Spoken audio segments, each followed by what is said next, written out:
నమస్తే అండి. నా పేరు doctor Satish Reddy. Consultant clinical and interventional pulmonologist at Care hospital Hitech city.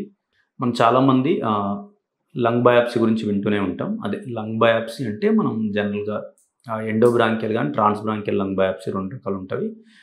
జనరల్‌గా మనం రొటీన్‌గా ఏమన్నా ఆహ్, మనం సీటీ స్కాన్ చేశాక సీటీలో మనకు సెంట్రల్ మాస్ లాగా ఉంటే మనం రొటీన్ మనం ఫ్లెక్సిబుల్ బ్రాంకోస్కోపీ ద్వారా ఎండోబ్రాంకియల్ బయాప్సీ చేసుకుంటే మనకి ప్రాబ్లమ్ ఏందో తెలుస్తుంది.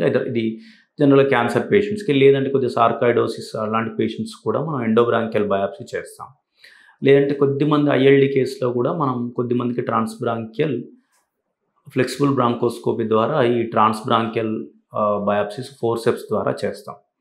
కొత్తగా మనకు లంగ్ క్రయోబయాప్సీ అనేది ఒక కొత్తగా అడ్వాన్స్ టెక్నాలజీ వచ్చిందండి. మనకి ఎండోబ్రాంకియల్ బయాప్సీకి, ట్రాన్స్‌బ్రాంకియల్ లంగ్ బయాప్సీకి డిఫరెన్స్ ఏందంటే, మనం ఎండోబ్రాంకియల్ బయాప్సీ చేసినప్పుడు గానీ, ఆ ట్రాన్స్‌బ్రాంకియల్ బయాప్సీ గానీ, ఈ ఫోర్సెప్స్‌తో రొటీన్ చేసినప్పుడు మనకు ఆ టిష్యూ అనేది తక్కువొస్తుంది. మనకు ఆ టిష్యూ సైజ్ తక్కువొస్తుంది.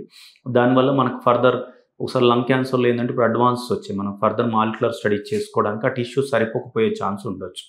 అంతేగాకుండా మనం ఐఎల్‌డి లాంటివి చూసినప్పుడు ఆర్టిఫాక్ట్స్ అంటాం. మనం ఆ ఫోర్సెప్స్‌తో తీసినప్పుడు ఆ టిష్యూ ఆర్కిటెక్చర్, ఆ టిష్యూది మనకి డిస్ట్రక్ట్ పోయి ఆ కణాలు సరిగ్గా కనపడకపోవడం వల్ల కూడా పెథాలజిస్ట్‌కి ఇబ్బంది అయ్యే ఛాన్స్ ఉంటుంది.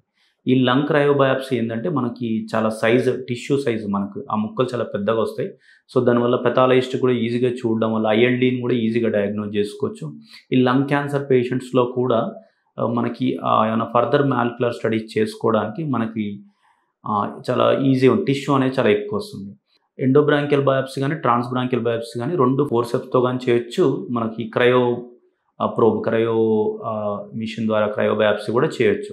జనరల్‌గా ఈ ఫోర్సెప్స్‌తో చేస్తే బ్లీడింగ్ రిస్క్ కొద్దిగా తక్కువ ఉంటుంది. బట్ క్రయోతో కొద్దిగా బ్లీడింగ్ రిస్క్ ఎక్కువ ఉంటుంది. బట్ విత్ ఎక్స్‌పర్ట్ హ్యాండ్స్ మనకి ఆ బ్లీడింగ్‌ని కంట్రోల్ చేయడానికి కూడా మనకి రిజిడ్ బ్రాంకోస్కోపీ ద్వారా గానీ, లేదంటే ఫోగాటీ ద్వారా గానీ, లేదంటే ఫోగాటీ బ్రాంకియల్ బ్లాకర్స్ ద్వారా గానీ మనం జనరల్‌గా ఎక్స్‌పర్ట్ హ్యాండ్స్‌లో బ్లీడింగ్ మనం కంట్రోల్ చేసుకోవచ్చు.